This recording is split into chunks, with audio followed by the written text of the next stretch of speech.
Sosok Diego tewas dikeroyok 3 orang di Matani Tomohon gegara chatting dengan pacar pelaku. Warga di Kelurahan Matani 2 Kecamatan Tomohon tengah digegerkan oleh penemuan mayat di Jalan Garuda pada Senin, 15 Juli 2024, dini hari.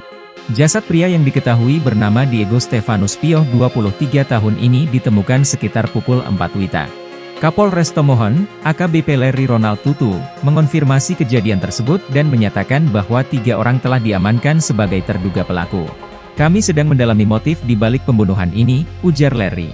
Tim Resmo Polres Tomohon kini tengah melakukan penyelidikan lebih lanjut untuk mengungkap motif dan kronologi kejadian.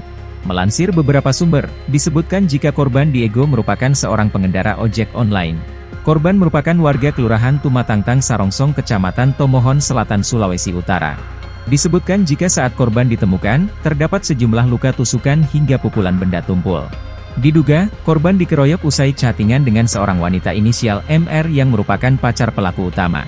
Pelaku cemburu karena pacarnya ketahuan chattingan dengan korban. Saat itu pelaku melalui Mister meminta korban segera ke TKP.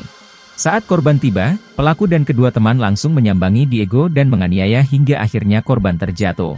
Kemudian, usai melakukan penganiayaan ketiga pelaku langsung meninggalkan TKP membiarkan korban tergeletak di jalan. Di sisi lain, Kapolres Tomohon, AKBP Larry Tutu, saat dikonfirmasi membenarkan kejadian tersebut.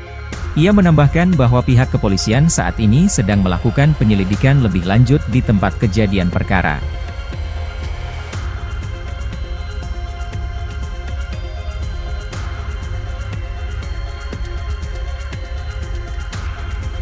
Download Tribun X sekarang, menghadirkan lokal menjadi Indonesia.